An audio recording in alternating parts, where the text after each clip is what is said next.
Hello, everyone, and welcome.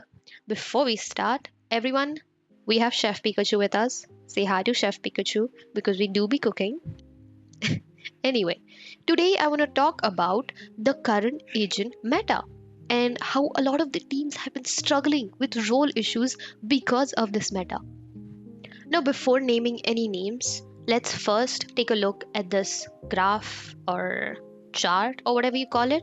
Now, what this depicts is the distribution of agents and pro players' play styles and how they correlate with each other and form any given agent meta. So, we have four quadrants over here, and as we go from left to right, the lurk potential of these agents decreases, and as we go from top to bottom, oh, I just realized you can't see it. The fragging, it says fragging here, fragging ability increases. Now, I've come up with names for these quadrants. So, the first quadrant I would like to call the util providers. So, these players or players with this play style are usually known not for fragging, but they support their team with their really good util and their util timings.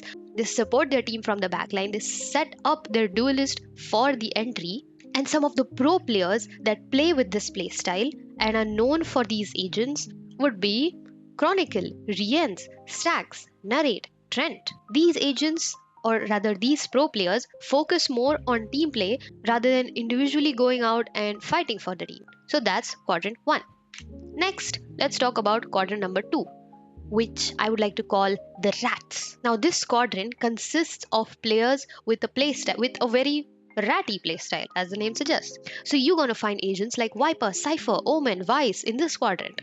On defense, these players usually just sit on side and do an extremely good job at holding the side because of their ratty play style, and no one knows where they are, but they still manage to defend the side and get kills.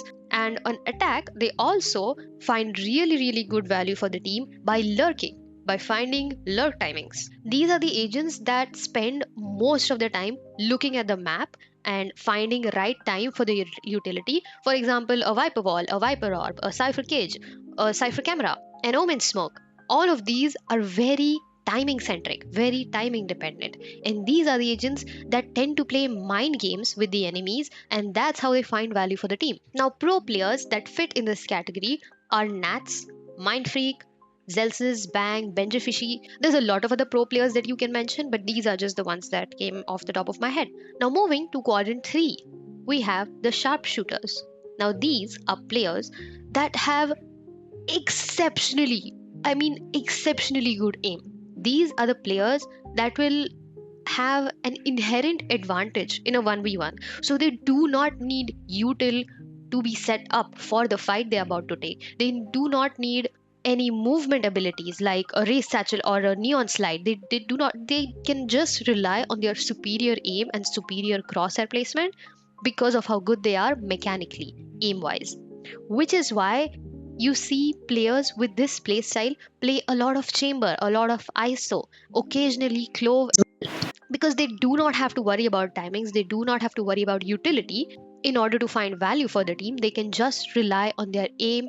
They do not have to look at the map, they can 100% focus on their crosshair and find insane value for the team that way. Now, pro players that I would put in this category are Meteor, Demon 1, Cryo, Ye, Primi, Leaf. We'll get back to this category very soon. Now, talking about the fourth quadrant are the entry demons, your everyday duelists. These are the agents that are set up very well by the agents in quadrant 1, from which they find really good entry and space making value and get frags for the team. And obviously, in this category, you find a lot of duelists or all duelists like Raze, Jet, Neon, Wele, Phoenix, and Yoru nowadays, who's been really into the meta. And the pro players that obviously fit in this category are Zekin, Aspas, Buzz, Durka, Jinggg, we'll get back to that, and Jogimo.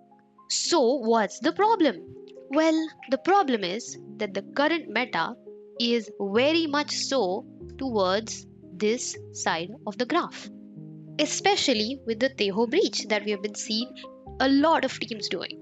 And if you're not playing these agents, then your team is just lacking behind before even the game has started, because it's essentially a competitive. This is what works currently, and this is what everyone is playing, and everyone thinks we should play this, we need to play this. And for good reason, because it's working. For a lot of teams, it's working. Because it's not 2021 or 2022 anymore. Last year we had a very double controller comp. The year before that we had a very chamber centric comp. Now we have a very util centric comp. Everything is centered around utility, and the agents that provide this utility are the ones coming from this quadrant. So you need to have agents from here in your comp, whatever map you play. Because if you don't, the enemy is going to have these agents in their comps. They're going to do insane util combos on you, and you're not even going to see the crosshair on your screen because you're going to be blinded half the time. So, in order to fit into this quadrant, teams have been shifting roles towards here, thinking it is going to work for them, completely disregarding if the pro player himself or herself is actually comfortable playing that role. And the best example of this is Demon 1. We know Demon 1 is insane. He is one of the, or arguably the best aimer in the world. His raw aim is exceptional. But right now, in this meta, he's not finding value. Where do you put him? So let's take a look at what Lev are trying to do. So if they have Tex playing Viper on one map, why not have him stick to that agent on the other map as well? Why are we having Demon 1 play Omen and Viper? On Icebox, for example, Tex playing KJ, okay, makes sense. Com Sova makes perfect sense. What is this? And why is your IGL playing Duelist? Why not swap these roles? King is a very good Viper. We know that. You can have Demon 1 or Yoru, or you can have him on Jet. We know he has played Jet before. Why are we having him on agency? He's definitely not going to be comfortable on. With Viper, he has to look at the map half the time. Why do we not let him just focus on his crosshair? Because we know he's a very good aimer. Demon 1's current situation is pretty close to Ye last year. Bleed also had Ye playing Viper, and they also had him play Neon for some reason. We also have now Demon 1 play Viper, and we had him play Raze, which looked terrible last year on NRG. So right now, what agents does Demon 1 play?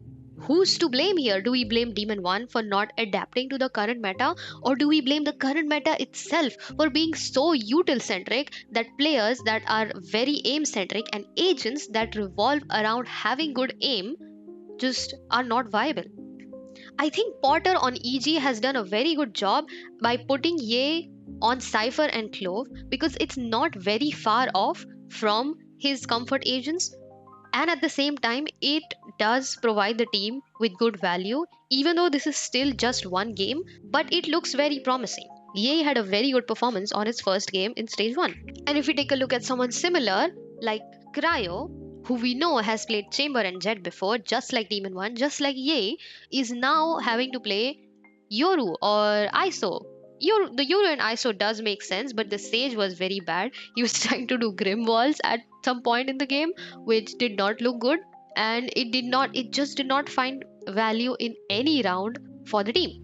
Which again reminds me that you can see that there are certain agents that appear twice just because of how versatile they are as agents. Now, Omen, you can play as a rat, you can sit on side, you can smoke for the team, you can flash for the team, and just play like a rat. Or you can also play Omen in a very aggressive fashion. You can smoke for yourself, you can TP into your own smoke, you can be the secondary entry, you can flash to set up your duelist. Same with Yoru, you can throw your TP off and just lurk on the other side of the map and find value, or you can be a primary entry duelist. And with Sage, you can be a battle Sage, play for yourself, wall for yourself, or you can be the team healer, you can wall for the team, just like we saw what Paper X did on Sunset or on Icebox a lot of the time.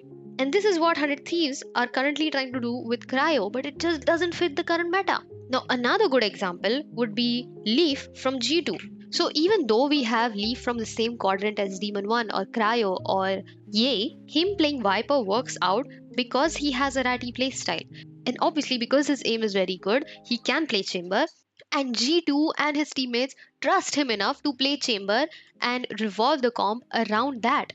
Where Lev, on the other hand, don't trust Demon 1 enough. They do trust Demon 1, which is why they have him on the team, but they don't trust him enough for him to play his comfort agents, because that would mean that Lev will have to play a non-meta comp, and they don't want to do that. They are afraid of losing with the non-meta comps, so they want to stick to the meta, play Teho Breach, and just have it so that the roles on your team make no sense.